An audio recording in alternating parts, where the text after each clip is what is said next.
Good morning, students. During the last classes of our marketing management, we explained the basic concepts of marketing, like what is market, what is marketing, what is demand, utility, satisfaction, and also explains the basic differentiation in between marketing and selling. Okay, today's class we propose to explain the next terminologies, new realities of marketing. Actually ഈ ഒരു new realities of marketing എന്നുള്ള ഈ ഒരു ക്യാപ്ഷനുമായി ബന്ധപ്പെട്ട് മാർക്കറ്റിങ്ങിൻ്റെ existing സിനാരിയോസിൽ, modern marketing സിനാരിയോസിൽ മാർക്കറ്റിങ്ങിൽ വന്നിട്ടുള്ള ചില recent ട്രെൻഡുകൾ, recent ആയിട്ടുള്ള ഇന്നോവേറ്റീവ് ഡെവലപ്മെൻറ്റ്സുകളൊക്കെയാണ് പ്രധാനമായി കൊണ്ട് നമ്മളിതിൽ മെൻഷൻ ചെയ്യുന്നത്. ഓൾറെഡി നമ്മൾ ഫീച്ചേഴ്സ് ഓഫ് മാർക്കറ്റിംഗ് എന്നുള്ള ഒരു ടോപ്പിക്ക് കഴിഞ്ഞ ക്ലാസ്സിൽ ഡിസ്കസ് ചെയ്തിരുന്നു. അതതിൻ്റെ ഒരു തിയററ്റിക്കലായിട്ടുള്ള ഫീച്ചേഴ്സാണ്. At the same time new marketing realities എന്നുള്ളത് മോഡേൺ മാർക്കറ്റിങ്ങിൻ്റെ ഏറ്റവും ഇന്നോവേറ്റീവ് ആയിട്ടുള്ള ഫീച്ചേഴ്സുകൾ ഇൻകോർപ്പറേറ്റ് ചെയ്തുകൊണ്ടുള്ള അതിൻ്റെ ഒരു മോഡേൺ മാർക്കറ്റിങ്ങിൻ്റെ ഫീച്ചേഴ്സ് ആയിക്കൊണ്ടും നമുക്ക് ഈ പോയിൻറ്റ്സ് കൺസിഡർ ചെയ്യാവുന്നതാണ്. So the first one is globalised marketing എന്നുള്ളതാണ്. നമുക്കെല്ലാവർക്കും അറിയുന്ന പോലെ ഒരു പുതിയ open marketing scenarios, open business വേൾഡിൽ വളരെ ഗ്ലോബലൈസ്ഡ് ആയിട്ടുള്ള ഒരു ബിസിനസ് ആക്ടിവിറ്റീസാണ് രാജ്യത്തുള്ള അല്ലെങ്കിൽ നമ്മുടെ ലോകത്തുള്ള എല്ലാ മൾട്ടിനാഷണൽ കമ്പനീസും കണ്ടക്ട് ചെയ്യപ്പെടാറുള്ളത്. ഏതെങ്കിലും ഒരു പ്രത്യേക രാജ്യത്തിൻ്റെ നാഷണൽ ബൗണ്ടറിക്കകത്ത് മാത്രം ബിസിനസ് ചെയ്യുക എന്നുള്ള മുമ്പ് പെർഫോം ചെയ്തിരുന്ന അത്തരത്തിലുള്ളൊരു ക്ലോസ്ഡ് മാർക്കറ്റിംഗ് ഇക്കോണമി അല്ല ഇപ്പോൾ നിലവിൽ നമ്മൾ കണ്ടുകൊണ്ടിരിക്കുന്നത്. അതുകൊണ്ട് തന്നെ കമ്പനികൾ അവരുടെ മാർക്കറ്റിംഗ് ഓപ്പറേഷൻസുകളും മാർക്കറ്റിംഗ് ടാക്ടിക്സുകളൊക്കെ പെർഫോം ചെയ്യുന്ന സമയത്ത് ഒരു ഗ്ലോബലൈസ്ഡ് വേർഷൻസിലാണ്, ഒരു ഗ്ലോബലൈസ്ഡ് ഓഡിയൻസിനെ കൃത്യമായി കൊണ്ട് സാറ്റിസ്ഫൈ ചെയ്യിക്കുന്ന രൂപത്തിലാണ് അവരുടെ ഡിഫറെൻറ്റ് ടൈപ്പ് ഓഫ് മാർക്കറ്റിംഗ് ആക്ടിവിറ്റീസുകൾ കണ്ടക്ട് ചെയ്യപ്പെടാറ്. And the second one is deregulation of industries. ഇവിടെ ഡീറെഗുലേഷൻ ഓഫ് ഇൻഡസ്ട്രീസ് എന്നോട് ഉദ്ദേശിക്കുന്നത് ഗവൺമെൻറ്റിൻ്റെ കൺട്രോള് ബിസിനസ് ഓർഗനൈസേഷൻസിന് മുകളിൽ അല്ലെങ്കിൽ ബിസിനസ് ഇൻഡസ്ട്രീസിൻ്റെ മുകളിൽ മുമ്പ് ഗവൺമെൻറ്റിനുണ്ടായിരുന്ന പവേഴ്സ് അല്ലെങ്കിൽ ഗവൺമെൻറ്റിൻ്റേതായിട്ടുള്ള റെസ്ട്രിക്ഷൻസ്, ഗവൺമെൻറ്റിൻ്റേതായിട്ടുള്ള ഒരു മോണോപ്പൊളീസ്ക്കായിട്ടുള്ള അവരുടെ പവർ പരമാവധി റെഡ്യൂസ് ചെയ്ത് കൊണ്ടുവരുന്നു എന്നുള്ളതാണ്. നമുക്കറിയാം, ഇന്ത്യക്ക് ഇൻഡിപെൻഡൻസ് കിട്ടുന്ന സമയത്ത് ഇന്ത്യയിലെ മിക്കവാറും എല്ലാ ഇൻഡസ്ട്രീസും ഒരു റെഗുലേറ്റഡ് ആയിട്ടുള്ള, ഐ മീൻ ഗവൺമെൻറ്റിന് ഡയറക്റ്റ് ആയിക്കൊണ്ട് മാത്രം എൻഗേജ് ചെയ്യാൻ പറ്റുന്ന രൂപത്തിലാണ് പെർഫോം ചെയ്തിരുന്നത്. അത് പിന്നീട് സ്റ്റെപ്പ് ബൈ സ്റ്റെപ്സ് ആയിക്കൊണ്ട് ഗവൺമെൻറ് അത്തരത്തിലുള്ള റെസ്ട്രിക്ഷൻസുകളും അതുമായി ബന്ധപ്പെട്ടിട്ടുള്ള കൺട്രോളുകളും റെഡ്യൂസ് ചെയ്ത് കൊണ്ടുവന്നു. ഇപ്പോൾ ഘട്ടം ഘട്ടമായിക്കൊണ്ട് ആ രൂപത്തിലുള്ള റിഡക്ഷൻ കൊണ്ടുപോകുന്നു. ഇപ്പോൾ നിലവിലുള്ള സാഹചര്യത്തിൽ നമുക്കറിയാം, ഒന്നോ രണ്ടോ സെക്ടേഴ്സ് ഒഴികെ ബാക്കിയുള്ള നമ്മുടെ രാജ്യത്തിൻ്റെ എല്ലാ ബിസിനസ് ഓർഗനൈസേഷൻസും എല്ലാ ബിസിനസ് ഇൻഡസ്ട്രീസും നിലവിൽ ഇത്തരത്തിലുള്ള ഗവൺമെൻറ് റെഗുലേഷൻ പരമാവധി റെഡ്യൂസ് ചെയ്തിട്ടുണ്ട്. അപ്പോൾ അറ്റ് പ്രസൻറ്റ് സിനാരിയോയിൽ റെയിൽവേ സെക്ടർ, അതുപോലെ തന്നെ ഓട്ടോമാറ്റിക് എനർജി, നമ്മുടെ മിലിറ്ററി ഡിപ്പാർട്ട്മെൻറ്റുമായി ബന്ധപ്പെട്ടിട്ടുള്ള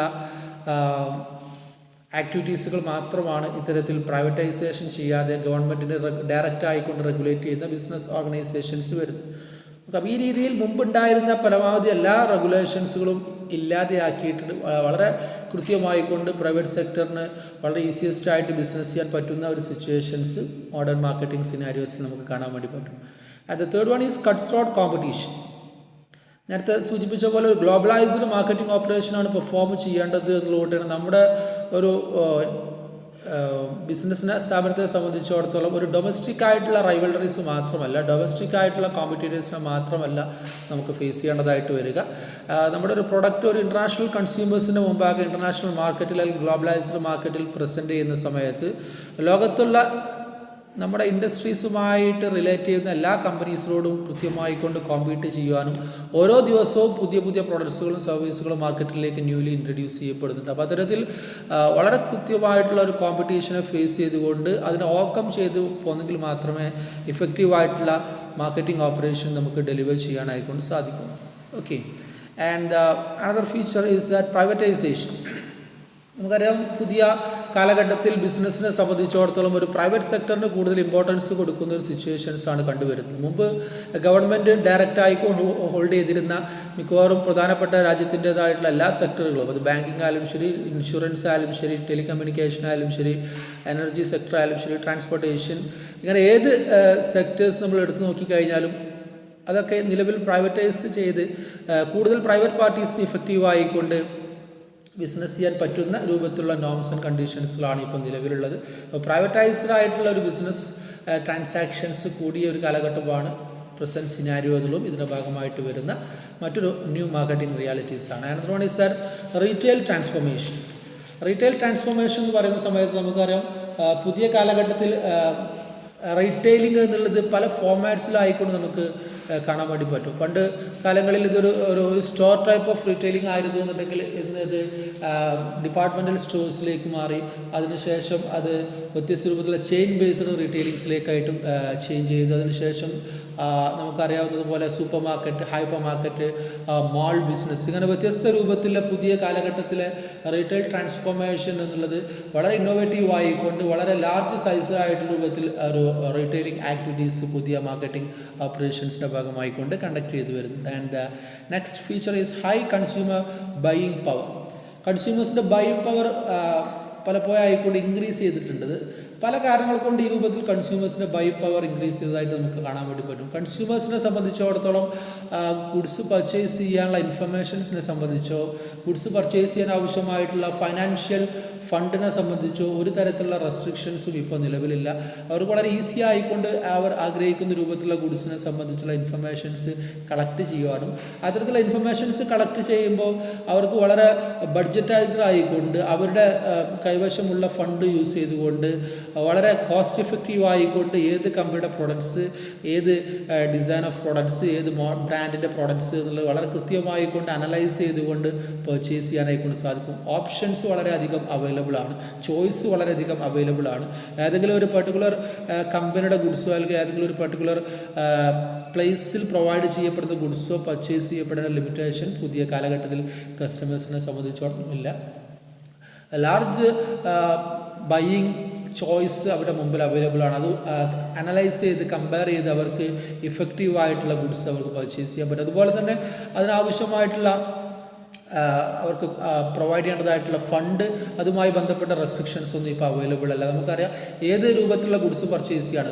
എക്സാമ്പിൾ ആയിക്കൊണ്ട് കുറച്ചുകൂടി ഒരു ഡ്യൂറബിൾ ആയിട്ടുള്ള കുറച്ച് കോസ്റ്റ്ലി ആയിട്ടുള്ള ഗുഡ്സുകളൊക്കെ പർച്ചേസ് ചെയ്യാൻ ആവശ്യമായ രൂപത്തിലുള്ള ഫണ്ട് കസ്റ്റമേഴ്സിൻ്റെ കൈവശം ഇൻസ്റ്റൻ്റ് ആയിക്കൊണ്ടില്ല എന്നുണ്ടെങ്കിൽ അവർക്ക് വ്യത്യസ്ത രൂപത്തിലുള്ള ഓപ്ഷൻസുകൾ ഇപ്പോൾ അവൈലബിൾ ആണ്. അത് EMI ഫെസിലിറ്റീസ് ആയാലും ശരി, അതുപോലെ തന്നെ ക്രെഡിറ്റ് കാർഡ് യൂസേജസ് ആയാലും ശരി, അതുപോലെയുള്ള വ്യത്യസ്ത രീതിയിലുള്ള ഇൻസ്റ്റാൾമെൻറ്റ് സിസ്റ്റംസുകളായാലും ശരി, അതൊക്കെ ഇന്ന് വളരെ കൂടുതലായിക്കൊണ്ട് അവൈലബിൾ ആയതായിട്ട് നമുക്ക് കാണാൻ വേണ്ടി പറ്റും. അതുകൊണ്ട് തന്നെ കൺസ്യൂമേഴ്സിൻ്റെ ബൈയിങ് പവർ എന്നുള്ളത് വളരെയധികം ഇൻക്രീസ്ഡ് ആയിട്ടുണ്ട്. And the next feature is that the role of social networking sites. അതുപോലെ പുതിയ കാലഘട്ടത്തിൽ മാർക്കറ്റിങ്ങിൻ്റെ ഡിഫറെൻറ്റ് ടൈപ്പ് ഓഫ് അഡ്വർടൈസ്മെൻറ്റ്, അതുമായി ബന്ധപ്പെട്ട പ്രൊമോഷണൽ ആക്ടിവിറ്റീസ് കൂടുതലായിക്കൊണ്ട് കണ്ടക്ട് ചെയ്തു വരുന്നത് സോഷ്യൽ നെറ്റ്വർക്കിംഗ് സൈറ്റ്സിലാണ്. പുതിയ കാലഘട്ടത്തിൽ കസ്റ്റമേഴ്സ് അതല്ലെങ്കിൽ മോഡേൺ സൊസൈറ്റിയിൽ ജീവിക്കുന്ന ആളുകളെല്ലാവരും വളരെ വ്യാപകമായിക്കൊണ്ട് ഇത്തരത്തിലുള്ള സോഷ്യൽ നെറ്റ്വർക്കിംഗ് സൈറ്റുകൾ റെഗുലറൈസ് ആയിക്കൊണ്ട് യൂസ് ചെയ്യുന്ന ആളുകളാണ്. അതുകൊണ്ട് തന്നെ വളരെ കമ്പനികൾ അവരുടെ മാർക്കറ്റിംഗ് സ്ട്രാറ്റജീസ് വളരെ ഇഫക്റ്റീവ് ആയിക്കൊണ്ട് ഡയറക്റ്റ് ആയിക്കൊണ്ട് കസ്റ്റമേഴ്സിലേക്ക് അവരുടെ അഡ്വർടൈസ്മെൻറ്റും അതുമായി ബന്ധപ്പെട്ട പ്രൊമോഷണൽ ടാക്ടിക്സുകളൊക്കെ കസ്റ്റമേഴ്സിലേക്ക് വളരെ ഡയറക്റ്റ് ആയിക്കൊണ്ട് റീച്ച് ഔട്ട് ചെയ്യാൻ വേണ്ടിയിട്ട് വളരെ ഇഫക്റ്റീവ് ആയിക്കൊണ്ട് സോഷ്യൽ മീഡിയയിൽ എൻഗേജ് ചെയ്യുകയും സോഷ്യൽ മീഡിയ അഡ്വർടൈസ്മെൻറ്റ് പോലെയുള്ള പുതിയ കാലഘട്ടത്തിൻ്റെ സോഷ്യൽ നെറ്റ്വർക്കിംഗ് സൈറ്റിൻ്റെ സാധ്യതകൾ കൂടുതലായിക്കൊണ്ട് യൂസ് ചെയ്തുകൊണ്ട് മാർക്കറ്റിംഗ് ഓപ്പറേഷൻ പെർഫോം ചെയ്തത് നമുക്ക് കാണാൻ വേണ്ടി സാധിക്കും. So these are the different components of under new marketing realities. Okay. And the next terminology, value of marketing. Already നമ്മൾ കഴിഞ്ഞ ക്ലാസ്സിൽ ഡിസ്കസ് ചെയ്തതാണ് മാർക്കറ്റിംഗ് വാല്യൂ അല്ലെങ്കിൽ വാല്യൂ ഓഫ് മാർക്കറ്റിംഗ് എന്നുള്ളത്. കമ്പനികൾ അവരുടെ മാർക്കറ്റിംഗ് ഓപ്പറേഷൻസിൻ്റെ ഏറ്റവും പ്രൈമറി ആയിട്ടുള്ള അജണ്ട ആയിക്കൊണ്ടാണ് ഫിക്സ് ചെയ്യപ്പെടാറുള്ളത് increase in the customer value എന്നുള്ളതാണ്. കസ്റ്റമേഴ്സിന് മാക്സിമം വാല്യൂ പ്രൊവൈഡ് ചെയ്യും. കസ്റ്റമേഴ്സിന് മാക്സിമം വാല്യൂ പ്രൊവൈഡ് ചെയ്തെങ്കിൽ മാത്രമേ പുതിയ കോമ്പറ്റേറ്റീവ് മാർക്കറ്റിൽ കമ്പനികൾക്ക് കസ്റ്റമേഴ്സിനെ റിറ്റെയിൻ ചെയ്യുവാനും അവരുടെ പ്രൊഡക്ട്സിൻ്റെ സെയിൽസ് ആൻഡ് പ്രോഫിറ്റ് മെയിൻറ്റെയിൻ ചെയ്യാനും വേണ്ടി സാധിക്കുകയുള്ളൂ. So what is value of marketing? Market value means the difference in between the benefits received by the consumer and the cost provided by the consumer. വളരെ easy ആയിക്കൂടെ നമുക്ക് understand ചെയ്യാൻ പറ്റുന്ന ഒരു sentence ആണ്. Market value means the difference in between benefit received by the consumer and the cost provided by the consumer of a particular product or service. ഒരു goods purchase ചെയ്യാൻ customers provide ചെയ്യപ്പെടുന്ന അതിൻ്റെ cost, അതുപോലെ തന്നെ ആ purchase ചെയ്യുന്ന പ്രൊഡക്ട്സിൽ നിന്ന് കസ്റ്റമേഴ്സിന് അക്വയർ ചെയ്യാൻ സാധിക്കുന്ന അതിൻ്റെ യൂട്ടിലിറ്റി അല്ലെങ്കിൽ ബെനിഫിറ്റ്സ്, ഇത് രണ്ടും തമ്മിലുള്ള ഡിഫറൻസിയേഷന് പറയുന്ന പേരാണ് മാർക്കറ്റിംഗ് വാല്യൂ എന്നുള്ള പേരായിട്ട് അറിയപ്പെടാറ്. അതായത് ചില ഗുഡ്സിൻ്റെ കേസിൽ നമുക്കറിയാം മാർക്കറ്റിംഗ് വാല്യൂ ഇൻക്രീസ്ഡ് ആയിരിക്കും, ചില ഗുഡ്സിൻ്റെ കേസിൽ marketing value may be reduced ആയിട്ടുള്ളതായിട്ട് കാണാൻ വേണ്ടി പറ്റും. സാധാരണ ഒരു ഗുഡ്സ് പർച്ചേസ് ചെയ്യുന്ന സമയത്ത് നമ്മൾ ആ പ്രൊഡക്റ്റിൽ നിന്നും കിട്ടുന്ന അതിൻ്റെ യൂട്ടിലിറ്റി അല്ലെങ്കിൽ പെർഫോമൻസ് എന്നുള്ളത് വളരെ കൂടുതലായിരിക്കും അതിൻ്റെ കോസ്റ്റുമായി കമ്പയർ ചെയ്യുന്ന സമയത്ത്. അപ്പോൾ നമുക്കതിന് മാർക്കറ്റ് വാല്യൂ ഇൻക്രീസ്ഡ് ആണ് എന്ന് പറയാൻ വേണ്ടി സാധിക്കും. അതേസമയം ചില ഗുഡ്സിന് നമ്മൾ ഹൈ പ്രൈസ് പ്രൊവൈഡ് ചെയ്യുന്നുണ്ടെങ്കിൽ പോലും അത്രമാത്രം ഒരു യൂട്ടിലിറ്റിയോ പെർഫോമൻസ് ചിലപ്പോൾ ആ ഗുഡ്സിൽ നിന്ന് കിട്ടുന്ന ഒരു സാഹചര്യം ഇല്ലാത്ത സിറ്റുവേഷൻസ് വരാറുണ്ട്. അത് മാർക്കറ്റിംഗ് വാല്യൂ കുറവാണെന്ന രൂപത്തിലാണ് അറിയപ്പെടാറ്. അപ്പോൾ ഏതെല്ലാം രീതിയിൽ കമ്പനികൾ കസ്റ്റമേഴ്സിന് പ്രൊവൈഡ് ചെയ്യപ്പെടുന്ന ഗുഡ്സിൻ്റെ അല്ലെങ്കിൽ സർവീസിൻ്റെ മാർക്കറ്റ് വാല്യൂ ഇൻക്രീസ് ചെയ്യാൻ സാധിക്കുമോ, അത്തരത്തിലുള്ള മാർക്കറ്റ് വാല്യൂ ഇൻക്രീസ് ചെയ്യാൻ ആവശ്യമായിട്ടുള്ള എല്ലാ ടാക്ടിക്സും നോർമലായിക്കൊണ്ട് പുതിയ മോഡേൺ മാർക്കറ്റിംഗ് സിനാരിയോസിൽ കമ്പനികൾ conduct ചെയ്യപ്പെടാറുണ്ട്. Next topic is types of marketing value. Marketing values we can classify into different dimensions like functional marketing value, social value, emotional values, epistemic values, conditional values, like that. Okay. Functional values എന്ന് ഉദ്ദേശിക്കുന്നത് it is a functional performance utility received from the products. നമ്മളൊരു goods purchase ചെയ്യുന്ന സമയത്ത് ആ ഗുഡ്സിൻ്റെ ഫിസിക്കലായിട്ടുള്ള values അല്ലെങ്കിൽ physical performance ആണ് നമ്മളതുകൊണ്ട് ഫങ്ഷണൽ വാല്യൂ എന്ന് ഉദ്ദേശിക്കുന്നത്. It is also called as perceived value. Perceived value എന്നുള്ള പേരിലും ഫങ്ഷണൽ വാല്യൂ അറിയപ്പെടാറുണ്ട്. ഗുഡ്സ് പർച്ചേസ് ചെയ്യുന്ന സമയത്ത് നമ്മൾ വാങ്ങിയ ആ ഗുഡ്സിൻ്റെ അല്ലെങ്കിൽ ഉപയോഗിക്കുന്ന സർവീസിൻ്റെ ഡയറക്റ്റ് പെർഫോമൻസ് യൂട്ടിലിറ്റീസ് എന്താണോ അതിനാണ് നമ്മൾ ഫങ്ഷണൽ വാല്യൂ, പെർസീവ്ഡ് വാല്യൂ എന്നുള്ള പേരിൽ അറിയപ്പെടാറുള്ളത്. അത് അതിൻ്റെ ക്വാളിറ്റി ആവാം അല്ലെങ്കിൽ അതിൻ്റെ ഡ്യൂറബിലിറ്റി ആവാം, അതുമായി ബന്ധപ്പെട്ട് ഡയറക്റ്റ് ആയിക്കൊണ്ട് ആ പ്രൊഡക്റ്റ് പ്രൊവൈഡ് ചെയ്യുന്ന അതിൻ്റെ യൂട്ടിലിറ്റീസാണ്. Okay. And the second one social value. Social value is a value acquired because of the association between one or more specific social groups. Normal കേസിൽ സോഷ്യൽ വാല്യൂ എന്നുള്ളത് value received from the various social groups. ഒരു goods നമ്മൾ purchase ചെയ്യുന്ന സമയത്ത് നമ്മൾ engage ചെയ്യുന്ന അല്ലെങ്കിൽ നമ്മൾ അസോസിയേറ്റ് ചെയ്യുന്ന നമ്മുടെ ഒരു സോഷ്യൽ ഗ്രൂപ്പിൽ നമുക്ക് കിട്ടുന്ന റെക്കഗ്നിഷൻസ് ഉണ്ടാവാറുണ്ട്, നമുക്ക് കിട്ടുന്ന ഒരു സോഷ്യൽ ആക്സെപ്റ്റൻസ് അല്ലെങ്കിൽ സോഷ്യൽ പ്രൗഡ്നെസ് ഉണ്ടാവാറുണ്ട്. അതിനാണ് നമ്മൾ സോഷ്യൽ വാല്യൂ എന്നുള്ള പേരിലായിട്ട് അറിയപ്പെടാറുള്ളത്. ചില ഗുഡ്സൊക്കെ നമ്മൾ യൂസ് ചെയ്യുന്ന സമയത്ത് ആ ഗുഡ്സിന് നമ്മൾ വലിയ പ്രൈസ് കൊടുക്കുന്നുണ്ടെങ്കിൽ പോലും അതിൻ്റെ ഒരു വാല്യൂസ് ആയിക്കൊണ്ട് നമ്മൾ പലപ്പോഴും കൺസിഡർ ചെയ്യപ്പെടാറുള്ളത് അത്തരം ഗുഡ്സ് ഉപയോഗിക്കുന്ന ഒരു വ്യക്തി എന്നുള്ള അല്ലെങ്കിൽ അത്തരം ഗുഡ്സ് ഉപയോഗിക്കുന്ന കമ്മ്യൂണിറ്റിയിൽപ്പെട്ട ഒരു വ്യക്തി എന്നുള്ള ഒരു സോഷ്യൽ ആക്സെപ്റ്റൻസ് അല്ലെങ്കിൽ സോഷ്യൽ പ്രൗഡ്നെസ് പലപ്പോഴും നമുക്ക് ഇമോഷണലി ഫീൽ ചെയ്യപ്പെടാറുണ്ട്. അതാണ് അതിൻ്റെ സോഷ്യൽ വാല്യൂ എന്നുള്ള ടേംസ് കൊണ്ട് ഉദ്ദേശിക്കുന്നത്. Okay. And the third one emotional value. Emotional value means the capacity of a product to stimulate the consumer's emotion or feeling. നമ്മളൊരു goods purchase ചെയ്യുന്ന സമയത്ത് പല രൂപത്തിലുള്ള ഇമോഷണൽ ഫീലിങ്സ് നമുക്ക് ക്യാപ്ചർ ചെയ്യാൻ വേണ്ടി പറ്റും. എക്സാമ്പിൾ ആയിക്കൊണ്ട് ചില ഗുഡ്സുകൾ നമ്മൾ പർച്ചേസ് ചെയ്യുന്നത് വളരെ ക്വാളിറ്റി കോൺഷ്യസോട് കൂടിയിട്ടായിരിക്കും അല്ലേ. അത് നമ്മൾ പ്രൈസ് കൊടുക്കുന്നുണ്ടെങ്കിലും നമ്മുടെ ഒരു ഫോക്കസിങ് ഏരിയ എന്നുള്ളത് ക്വാളിറ്റി ഒരു കാരണവശാലും കോംപ്രമൈസ് ചെയ്യാതെ ഒരു വളരെ ക്വാളിറ്റി കോൺഷ്യസ് ആയിട്ടുള്ള ഗുഡ്സ് ഉപയോഗിക്കുന്ന വ്യക്തികളാണ്. ഇതിലൊരു ഇമോഷൻ സ്വന്തം നിലയ്ക്ക് മെയിൻറ്റെയിൻ ചെയ്യാൻ വേണ്ടിയിട്ട് അല്ലെങ്കിൽ ഇക്കോ ഫ്രണ്ട്ലി പ്രൊഡക്റ്റ് യൂസ് ചെയ്യുന്ന ആളുകളല്ലേ. പല രൂപത്തിലുള്ള ഗുഡ്സുകൾ പർച്ചേസ്, പ്രത്യേകിച്ച് വെജിറ്റബിൾസ് പോലുള്ള കമ്മോഡിറ്റീസ് ഒക്കെ പർച്ചേസ് ചെയ്യുന്ന സമയത്ത് എക്കോ ഫ്രണ്ട്ലി പ്രൊഡക്ട്സ് അല്ലെങ്കിൽ നമ്മൾ ആ രീതിയിലുള്ള വലിയ മറ്റു സൈഡ് ഇഫക്ട്സ് ഒന്നും ഇല്ലാത്ത ഗുഡ്സ് പർച്ചേസ് ചെയ്യാൻ, അതുപോലെ തന്നെ സെക്യൂരിറ്റി കോൺഷ്യസ്, ഇങ്ങനെയുള്ള ഒരു ഇമോഷണൽ സെൻറ്റിമെൻറ്റ്സ് വർക്കൗട്ട് ചെയ്യുന്ന രൂപത്തിലുള്ള ഒരു പ്രൊഡക്റ്റ് പ്രൊവൈഡ് ചെയ്യുന്നതിൻ്റെ ഫെസിലിറ്റിയാണ് നമ്മൾ എമോഷണൽ വാല്യൂസ് എന്നുള്ള പേരിൽ അറിയപ്പെടുന്നത്. And the fourth one epistemic value. Epistemic value means the ability of a product to create the curiosity or novelty of a products. ചില ഗുഡ്സുകൾ നമ്മൾ പർച്ചേസ് ചെയ്യുന്ന സമയത്ത് നമുക്കൊരു ക്യൂരിയോസിറ്റി ഫീൽ ചെയ്യപ്പെടാറില്ല, അല്ലെങ്കിൽ ഒരു നൊവൽറ്റി ഫീൽ ചെയ്യപ്പെടാറില്ല പുതിയ ബുക്ക് പർച്ചേസ് ചെയ്യുന്ന സമയത്ത്. അതല്ലെങ്കിൽ ന്യൂലി ഇൻട്രൊഡ്യൂസ് ചെയ്തിട്ടുള്ള ഒരു പ്രൊഡക്റ്റ് നമ്മൾ റെഡി ടൈം പർച്ചേസ് ചെയ്യുന്ന സമയത്തൊക്കെ നമുക്ക് ഈ രൂപത്തിലുള്ള എപ്പിസ്റ്റമിക് വാല്യൂ, അതിൻ്റെ ഒരു നോവലിറ്റി ഫീച്ചർ അക്വയർ ചെയ്യുക എന്നുള്ളത്. ഫോർ എക്സാമ്പിൾ ആയിക്കൊണ്ട് നമ്മളൊരു ഐഫോണൊക്കെ ഓരോ മോഡൽ മാറി മാറി വരുന്ന സമയത്ത് പുതിയ റീസെൻ്റ് ആയിട്ടുള്ള മോഡൽ പർച്ചേസ് ചെയ്യുന്ന കസ്റ്റമറുടെ ഫോക്കസിങ് എന്നുള്ളത് ആ ന്യൂലി ഇന്നോവേറ്റീവ് ആയിട്ടുള്ള പ്രൊഡക്റ്റ് കൃത്യമായിക്കൊണ്ട് അതിൻ്റെ ആ നോവലിറ്റി ഫീച്ചേഴ്സ് അല്ലെങ്കിൽ ഇന്നോവേറ്റീവ് ആയിട്ടുള്ള ഫീച്ചേഴ്സ് എന്ത് ചെയ്യുക, കൃത്യമായിക്കൊണ്ട് ഹോൾഡ് ചെയ്യുക എന്നുള്ള രീതിയിലാണ്. Okay. And the last one, conditional value.